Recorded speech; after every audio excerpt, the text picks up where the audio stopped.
You're listening to the Floyd Main Street Podcast. Good afternoon, everybody.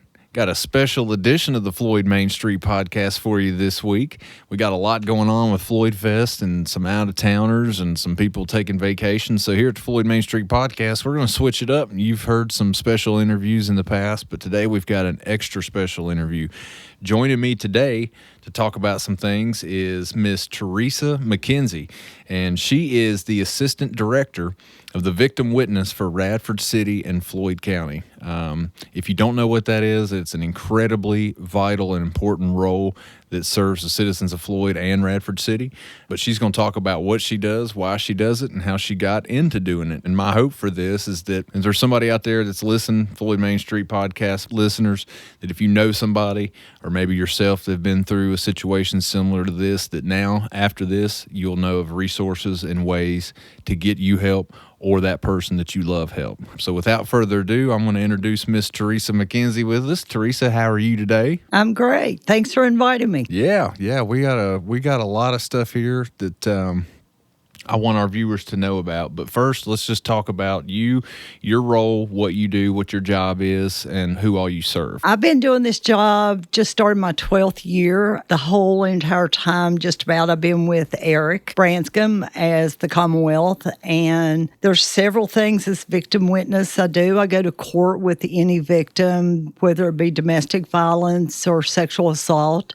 I arrange all the forensic interviews for victims of crime, whether it be sexual assault or domestic violence. We send all of our victims over to Carilion at no cost to them. They do a forensic exam and treatment to take care of the victims. I also do all the restitution for all three courts, JDR, General District, and Circuit. Since I've been here, I've done close to, I'd say, $1 million in restitution back to the victims of crime here in Floyd County. Wow. I also work with the Department of Corrections. Once someone is convicted and goes into the Department of Corrections and a victim's involved, then I turn them over to the Victim Service Unit with the Department of Corrections. It's kind of like us at a higher level to take care of those victims while someone's incarcerated. And it's a fantastic thing. I mean, I guess it's unfortunate in the sense that it's needed as heavily as it is. The way I understand it, though, is citizens, they can come directly to you. I'm sure you have people that come to your office directly seeking help, but I'm also sure that if, say, law enforcement, maybe they get a call for a domestic dispute and they determine that there is a victim involved with that maybe could use some extra help and resources, they would probably then be forwarded to you or given your contact, I'm assuming. Yes. A lot of times during the day when I am here, the sheriff's office will bring a victim right to my office. I have had people come right to our office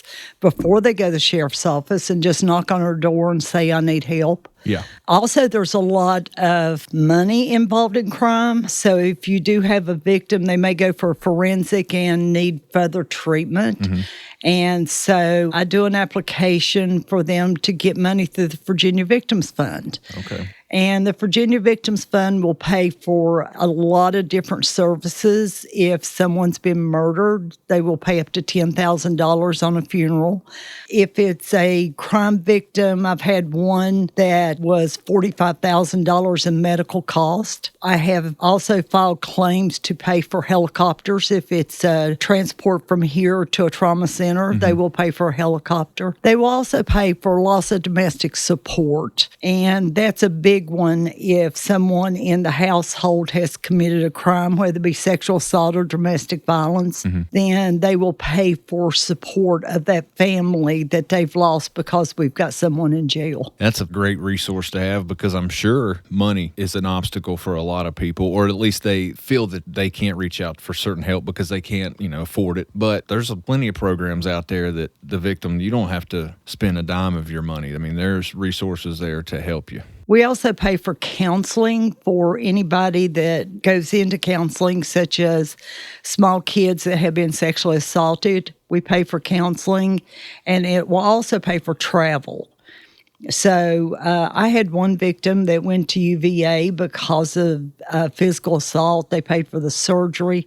Carilion is really good to victims in this area. They give them discounts. So if their bill's $100, Carilion just makes them pay 60 cents on a dollar. Okay. And so that helps. Charity care through the hospital. We sign everybody up for charity care, insurance, Medicaid, anything to help offset any bills. Which is awesome because the support doesn't just come in a legal sense. It can come in a financial. It can come in just, from what I've noticed, just my perspective outside, it's just having that voice, having that, somebody who, we'll dive into this in a minute, that has a background in this in more ways than one, but having that person and you being that liaison for the victim to be that voice. Maybe that's the best way to describe it, is being that voice for them when they feel voiceless, or being that strength for them when they feel that they don't have the strength to proceed with things. And it's an incredibly vital role. The one thing I would like to dive into before we circle back on some of the things that you do for work on a daily basis,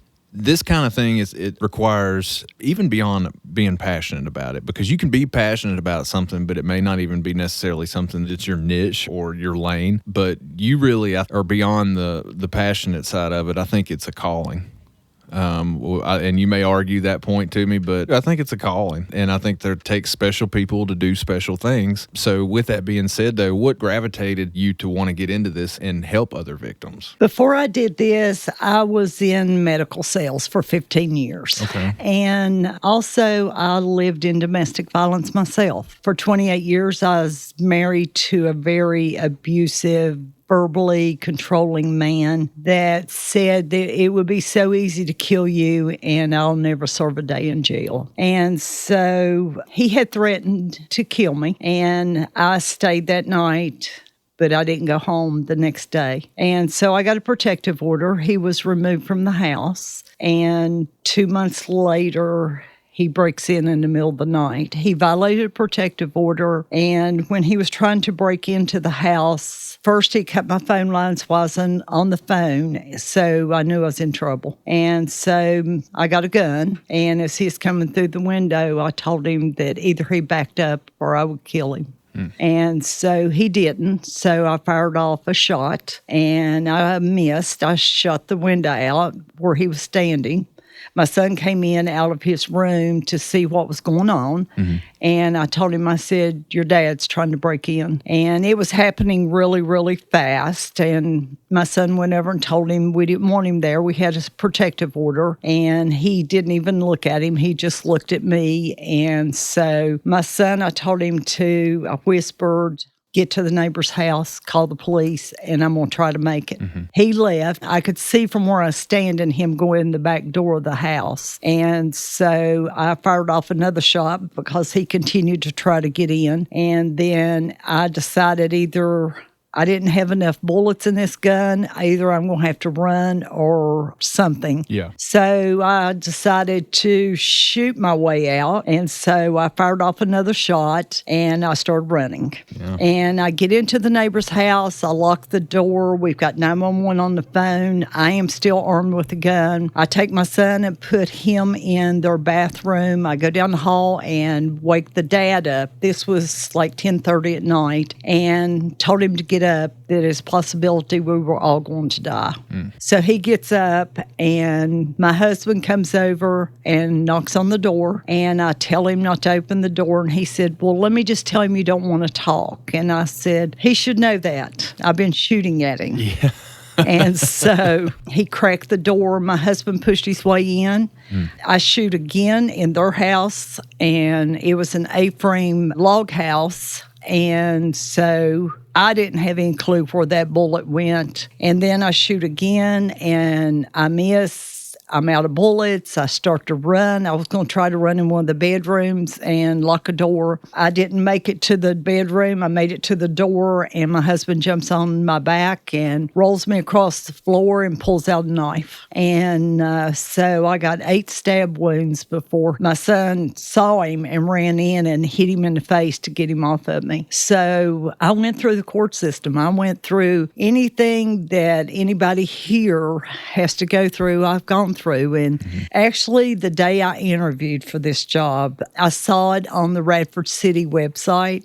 And when I came over here to interview, I interviewed with Sarah Campbell, and Stephanie Short was the Commonwealth. And it was kind of funny. When I applied, I almost didn't apply because I didn't meet the criteria for it. You know, I'd been doing medical stuff for so many years, and I just told them, I said, maybe not on paper. yeah, but I on believe you paper. were qualified in far superior ways, unfortunately. But anyway. So Stephanie wanted to go over the qualifications, and I said, well, all I can say is I pretty much know this job because I've lived this job. Yeah. And I said, when it comes to bond hearings, I've done that multiple times. When it comes to a preliminary hearing, I've done that. I have testified in a jury trial. I have testified in sentencing. I have been through the whole court system. And I think that I could do this job well. And I think that's shown in the years. You said 12 years, correct? 12, yeah. yeah. And I'm sure that 12 years has probably flown by because it's something that you're passionate about and you've put your head down and you've gotten to work. And not to put you on the spot on this one, but do you have any idea, maybe a ballpark number, the amount of the victims and maybe the number of people that you've been able to help in your 12 years? Have you ever tried to put a number on it? We do have to report each victim that we see, whether it be breaking and entering, kidnapping, trespassing, whatever the crime is. The state of Virginia requires that we have a reporting system because of the way that we get money. And we are grant funded through the state and federal government. And so they want to know numbers. They want to know how many kidnapping we had, you know, domestic, sexual abuse, child abuse. Right. We plug it into a state system, and it averages probably, we report every 3 months. It can be 70 to 100. Some of them are minor crimes. It might be just somebody went on somebody's land when they were told not to, or it could be difficult. And the way we count our victims, we count them in more than one way. Like I may see somebody today as an initial seeing them. We count that. We've got like 75 to 100 questions we have to answer on each victim. And so sometimes Eric will say, set me up an appointment. I need to meet with them before we go into court. I'll go back in and put prosecution interview. And then restitution, and did they get money, and did they go for a preliminary hearing? Was law enforcement involved? For us to be able to get our grant money to pay my salary and Connor's salary in Radford, because we're on a combined grant, me and her both have to do that.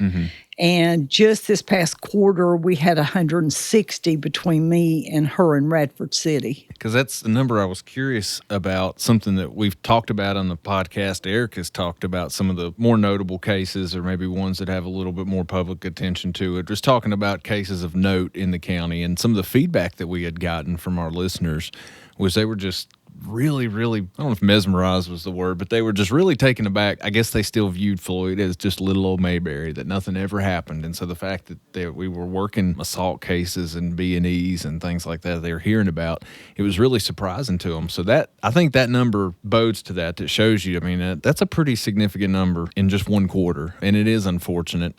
One thing that I do want to ask, I want to make sure this is very clear for all of our listeners out there. If you have anybody, if you find yourself in a situation where it's unsafe in a domestic environment, or you know somebody that is in a situation similar to that, where they're not in a safe place, they're the victim of abuse, physical, mental, verbal, it's all abuse. Teresa, what would be your recommendation to a victim who's maybe in a situation right now, but they're scared to make that first move? I have had people come and talk and not actually make the move that day because they don't know the court process. It's a lot. And I know myself that night when I left, I had no clue. Yeah. I had a lot of support. I had attorneys that were friends of mine that helped me, but I wasn't our typical victim when it comes financially. Most of the victims that we see are dependent on somebody else to take care of them and the kids. So if there has been something that's happened that we do get a protective order, we can ask for possession of the house. That way you don't have to uproot your kids, go to a shelter, take your kids somewhere, that you get possession so your kids can stay there, you can be safe. I think that's a lot of it because of financial, they don't leave. Mm-hmm. In my situation, I was the breadwinner, so financially wasn't an issue. It was the threats, that you're going to be killed. Mm-hmm. That somebody tells you that, you better take them serious, that they plan that. Even though you have a trial and it's over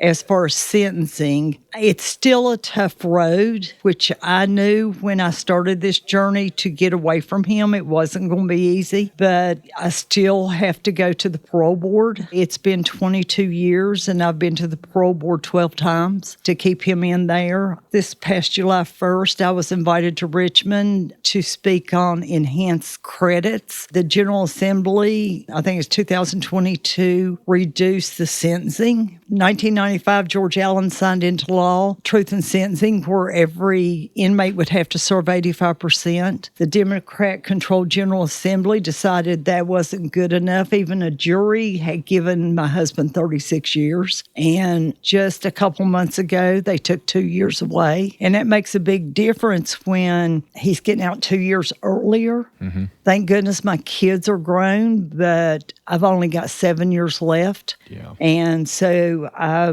did a press conference with the Attorney General, what they've done as far as just giving them good time credit when they're supposed to be good time in jail. I liked what you said. There were people that had came into your office and maybe didn't even know that that's what they were doing or didn't leave taking any action. So it's entirely plausible if there is a victim of domestic violence or sexual assault maybe that you haven't reported yet.